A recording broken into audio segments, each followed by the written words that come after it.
தோழமைகளுக்கு வணக்கம். கொன்றிருக்கும் இடமெல்லாம் குமரன் இருப்பானே, அப்போ அந்த ஏழுமலையில் இருப்பதும் எங்கள் முருகன் தானே என்று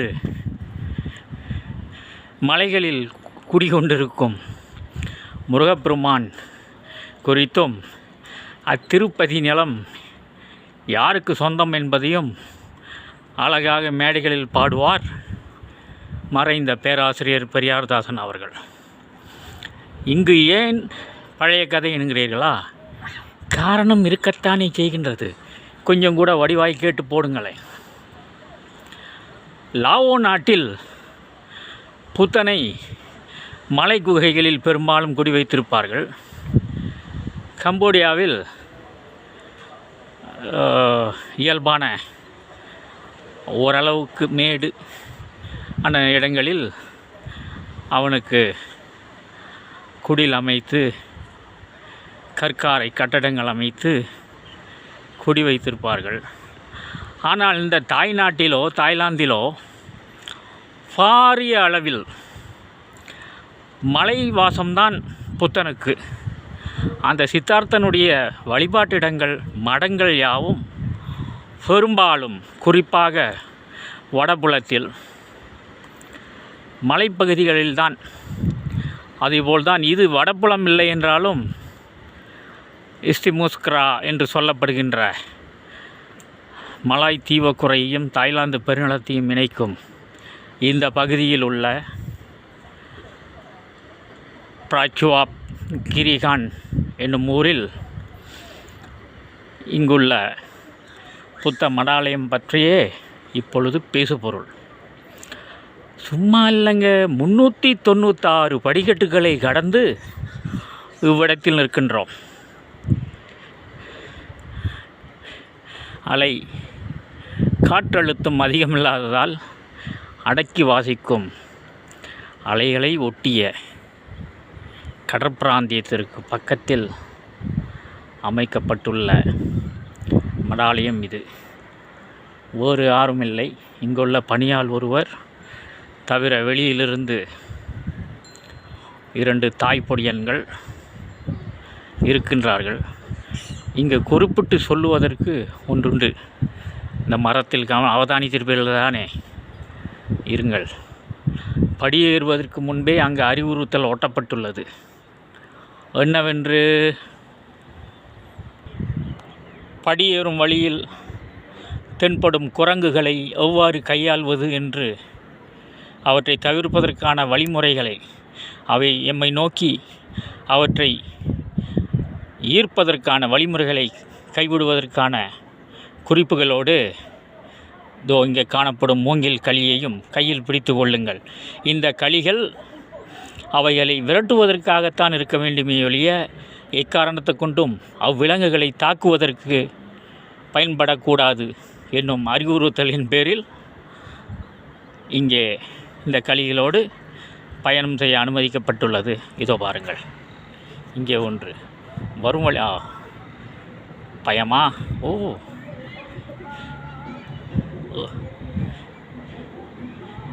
5-6 இருக்கே.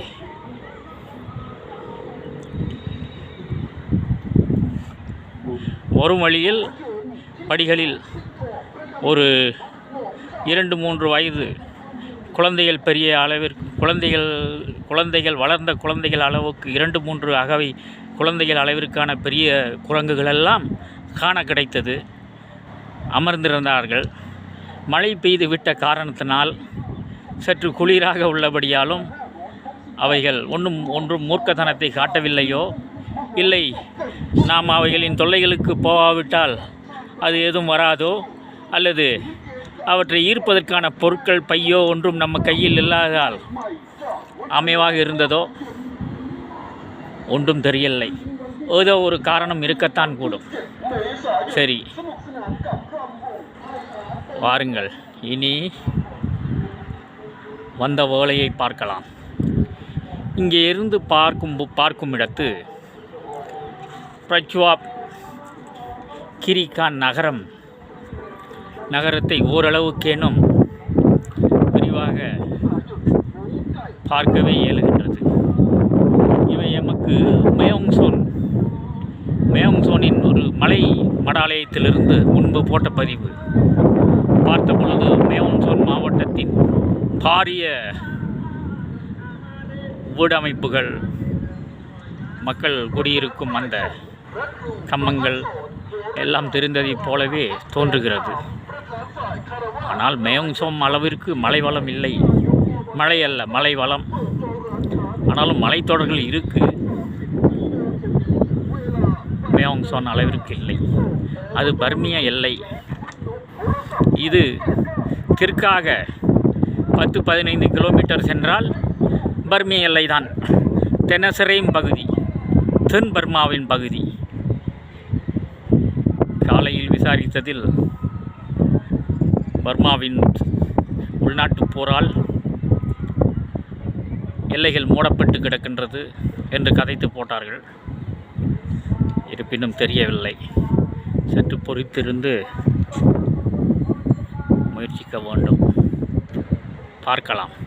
ஏதேனும் வாய்ப்பு கிடைக்கும் தானே.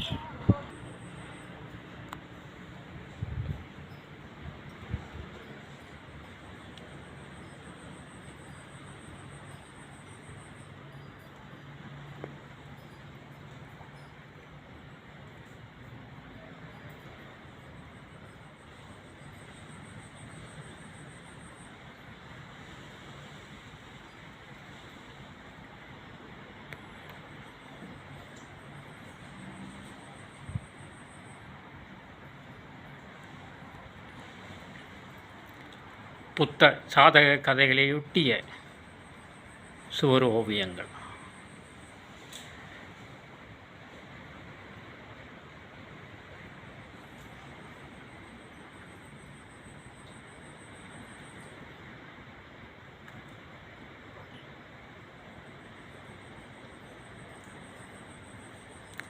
இது லில்லி மலராக இருக்காது, அள்ளி மலராக இருக்கும் கூடும். தெரிந்தவர்கள் சொல்லுங்களேன். இது எத்தனையாவது ராமா என்று தெரியவில்லை. ஓரத்தால் சூழலங்கானுக்கும் முந்திய மன்னனைப் போல் தெரிகின்றது.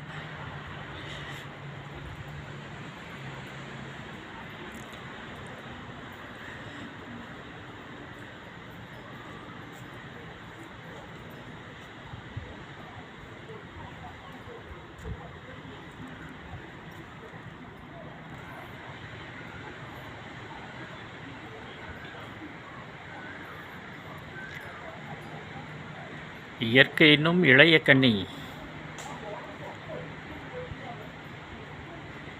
தடியூன்றிய அவ்வை கிழவியைப் போல் நாமும் மூங்கில் களியை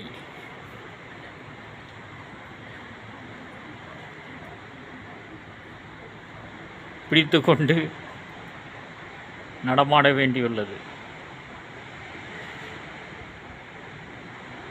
தற்காப்புக்குத்தான்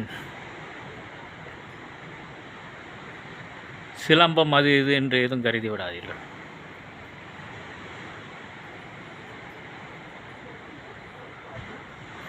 இது குடா, இது ஒரு குடா, பே வளைகுடா.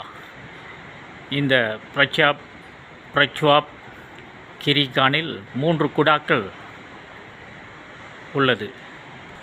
ஒன்று இது, மற்றொன்று மனோபே, அடுத்தது ஒன்று. இவை சுற்றி பார்க்கவும் கண்டுகளிக்கவும் நகரை ஒற்றியுள்ள பகுதி என்பதால் உடற்பயிற்சியாளர்களுக்கும் மெதுநடை, ஓட்டம்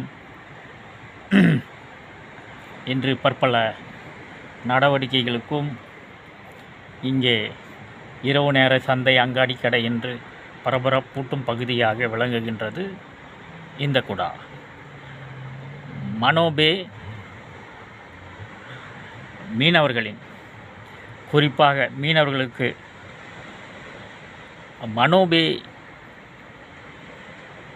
கடலாடி மகிழ்பவர்களுக்கும் கடற்போட் விளையாட்டு, சறுக்கு மற்றவைகளுக்கும் ஏற்ற இடம். மற்றபே மீனவர்களுக்கு கூறியது. குறிப்பாக படகு தொடர்புடைய மீன்பிடி தொழில் சார்ந்த மற்ற மீனவர்கள் தொடர்புடைய நடவடிக்கைகளுக்கான குடாவாக அவை திகழ்கின்றது.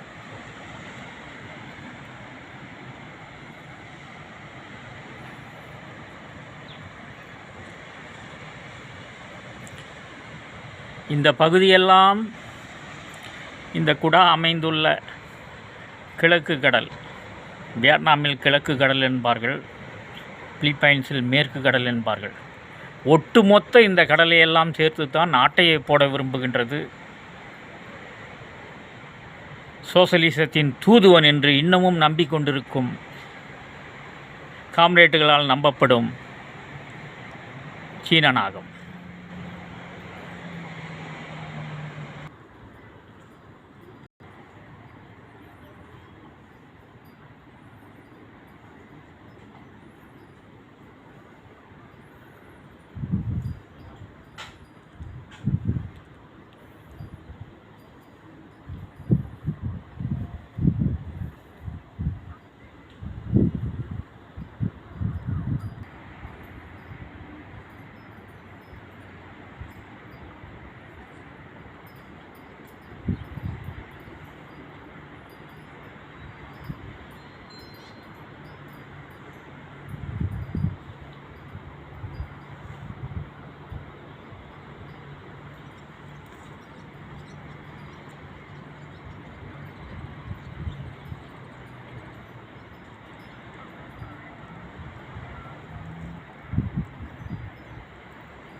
முன்னூற்றி 96 படிகளில் மேலேறி இஞ்சை இயற்கை அழகில் லயிக்க, அவற்றை ரசிக்க வந்திருக்கின்றார்கள் மேலை தெய்யத்தார் இருவர். எங்கடைய ஆக்களாயிருந்தால் போப்பு நமக்கு வேற ஓலை கிடக்கு, உனக்கு என்ன வேலை என்று கதைப்பார்கள். ஏனோ தெரியவில்லை, இந்த புத்தர் குப்ளைகான், மங்கோலிய குப்ளைகான் தோற்றத்தில் இருக்கின்றார்.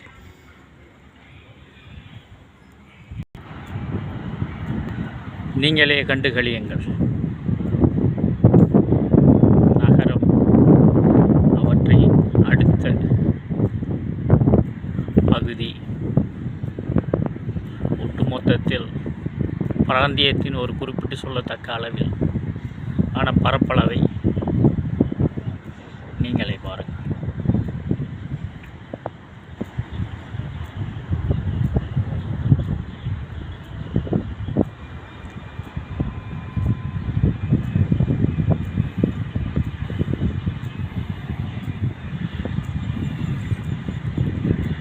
நான் ஒன்றும் சும்மா கதைக்கலை தானே.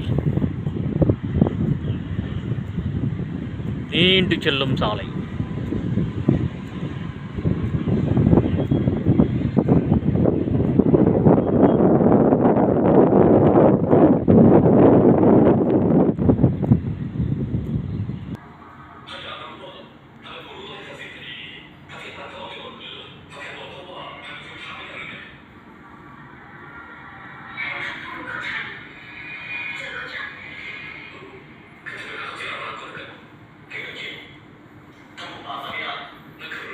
புத்தம் சரணம் கச்சாமி,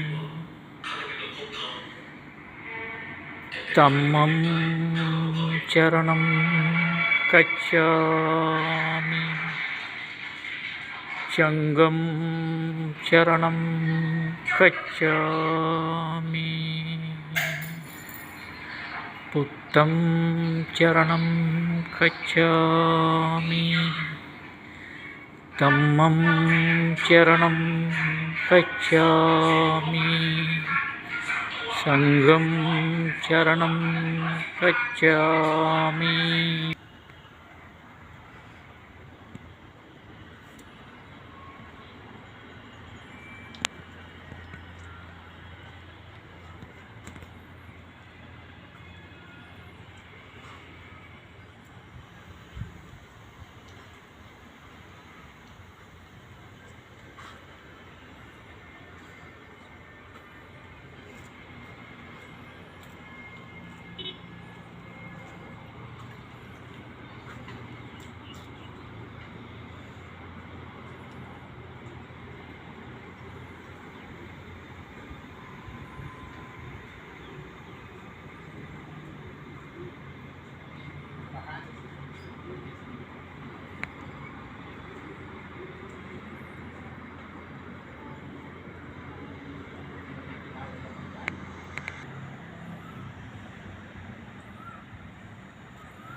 இந்த கடல் எங்களின் சொந்தக் கடல்.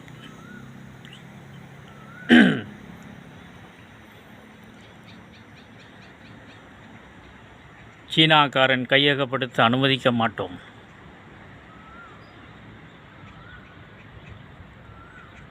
என்று தென்கிழக்காசிய அரசுகள் முழங்க வேண்டும்.